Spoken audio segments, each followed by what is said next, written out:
দিতেছে এর বিচার আপনি করবেন এখন এই মুহূর্তে।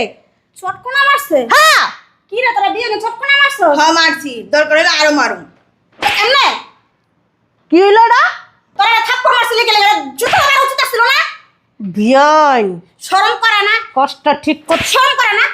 মাইয়া শ্বশুর বাড়ি পাকনামি করেন, ঝামেলা লাগান, আর ছোট ছোট বাচ্চাগুলো মার দিদি খাইছে, লজ্জা শরম নাই? হ্যাঁ, আল্লাহ তাআলা লজ্জা শরম দেন না আপনার? আল্লাহ আপনার কোন মাটিতে বানাইছে? বেশ সন্না মহিলা কোনকার? এই যে বেদ্যপ মহিলা, আপনি যেমন বেদ্যপ মাইয়েরাও বানাইছেন হেমনই বেদ্যপ। আর ওটা তো বড় ভাইয়ের বউ ভাবি, ওর তো গাড়াইতারি না, এলে আপনারা গাড়াইলাম। আর এখান তো বাগেন তাড়াতাড়ি, নাইলে গাড়ানি কি গাড়াইছি আর তেমন বেশি গাড়াম। তুই যাবি না কোক সেবা দিয়ে দিমু? আবেরা বেরা যা যা গেলি না তোর জুতা লে তোর জুতা যা জুতা লে বেরা বেরা কত যাইব কি আম্মা? বেহাইয়া বেলাস, লাজ লজ্জা আছে? তখন তিনডারে না দেখতে মশা যত যা